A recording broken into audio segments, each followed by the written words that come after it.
get your opinion on something, given all your background. I'm going to set it up for you to give me an opinion if you're willing to give an opinion on this. Here goes. You ready? Okay.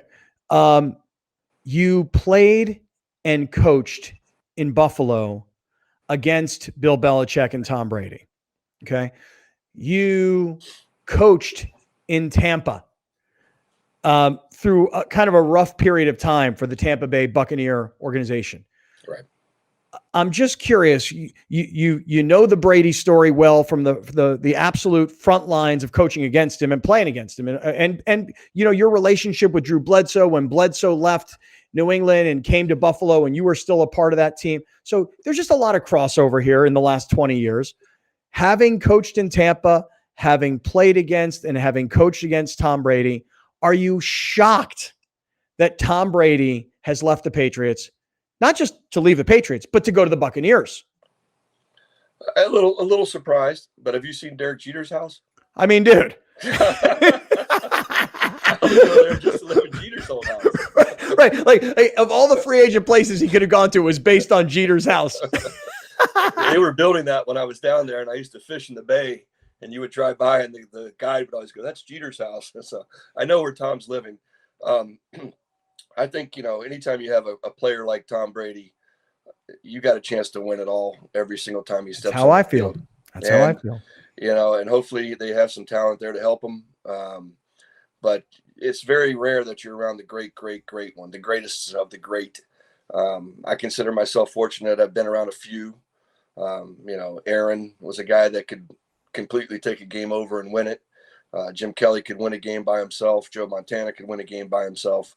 And those dudes are different cats, So anytime you make sure he's upright and dressed and you put him on the field, you got a chance. Yeah. So tell me what life is like under quarantine. We've talked about the professional life. You guys are coaching, you guys are communicating, you're on big Zoom meetings, whole staff. Can't really talk to players and that kind of stuff until, maybe next week into April, but just like real life, whole family together. Like, Alex, I'm telling you right now, dude, I will look, I know I will look back on this period of time, whether it's 2 weeks, which it's already been, whether it's 4 weeks, 6 weeks, I will look back and go, my son came back from college. My daughters and I went out for a walk every single day. I worked from home. I produced more content than ever before. I've been working harder and longer on my startup business. I mean, I'm more productive than ever before. All I'm saying is I think I'll look back on this period of time fondly, even though it's crazy that the world has brought us to this point. What do you think? Well, we're definitely getting closer as a family. Well, as you know, when you have a 20-year-old, 18-year-old daughters, it's a fiat. Yep, there they are now.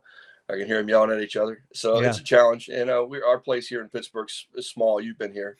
So everybody's on top of each other. The good news is there's a little bit of space. Once you go outside, you can go and get away and social distance from your family, which I think is critical at times.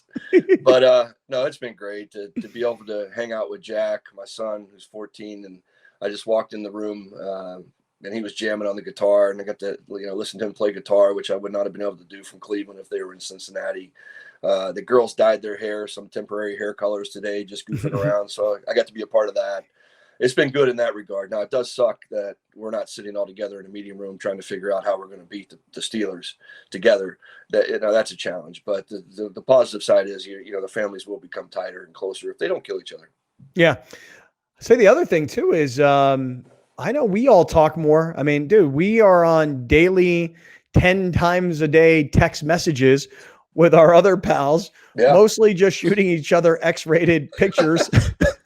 It might be one of the only things getting me through the quarantine right now.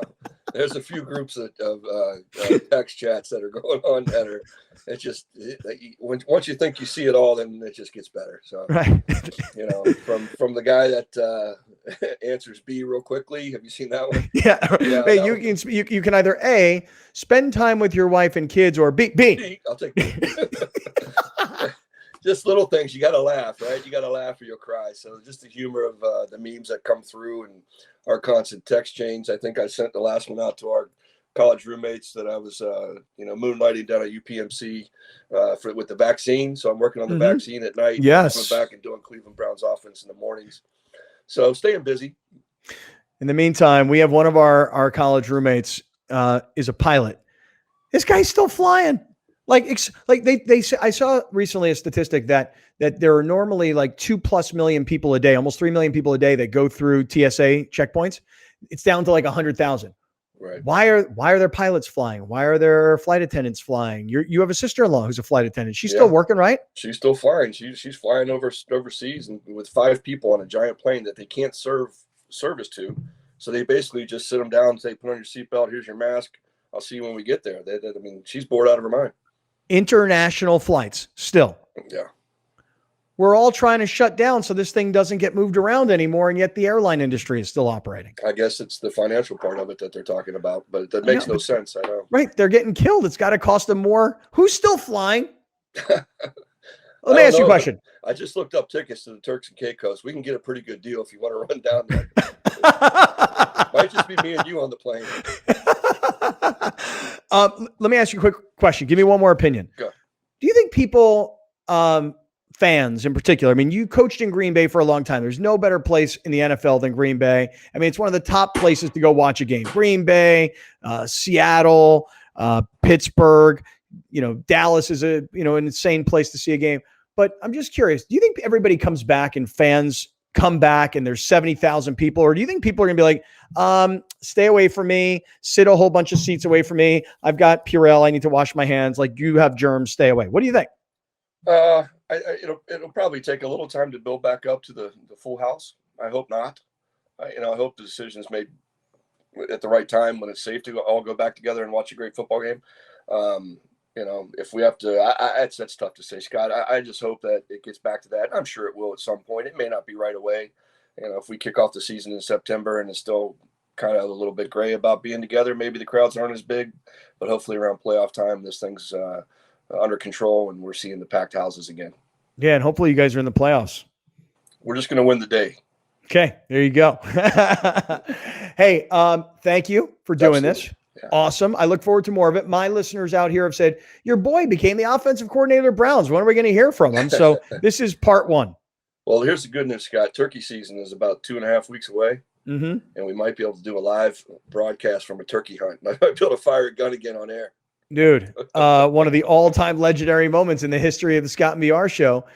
Guys, I could get an easy flight to Pittsburgh. By the way, I could probably drive to Pittsburgh right now in about, 16, 18 hours from San Diego to Pittsburgh because there's no traffic on the freeways. Cannonball Run. Should ride my bike. All right, dude, go back to work. We'll see you later. Thank you, man. Appreciate it. All right, brother. Love you. See it. Love you too, man. Later.